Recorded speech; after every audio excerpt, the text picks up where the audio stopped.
তুমি কি জানো প্রেম মানে কি? প্রেম কি শুধু ভালোবাসা?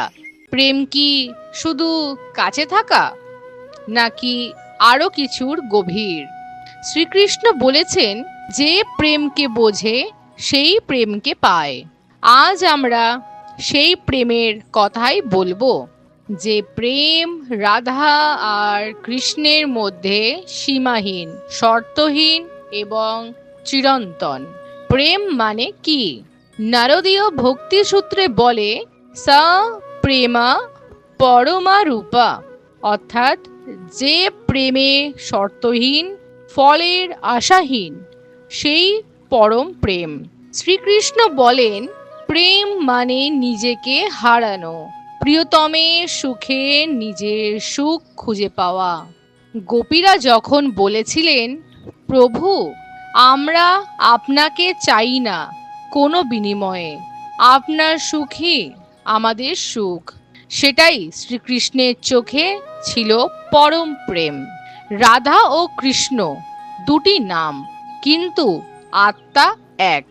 রাধার প্রেম এত গভীর ছিল যে তিনি কৃষ্ণের অস্তিত্বকেও ভুলে গিয়ে প্রেমের স্রোতে তলিয়ে গিয়েছিলেন। কৃষ্ণ নিজেই বলেছিলেন, রাধা আমার প্রাণের স্পন্দন, রাধার প্রেম ছাড়া আমি কৃষ্ণ নই। এই প্রেমে ছিল না কোনো দাবি, কোনো অধিকার, শুধু নিঃস্বার্থ দান। শ্রীকৃষ্ণ বলেছেন, যে রাধার নাম জপ করে সেই আমার চেয়েও প্রিয়, কারণ রাধার নামেই প্রেমের চূড়ান্ত রূপ লুকিয়ে আছে।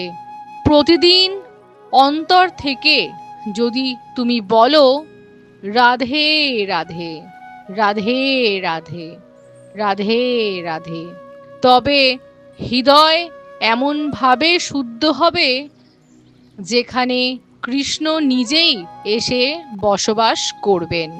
তুমি প্রেম খুঁজছো? তবে রাধে রাধে জপ করো।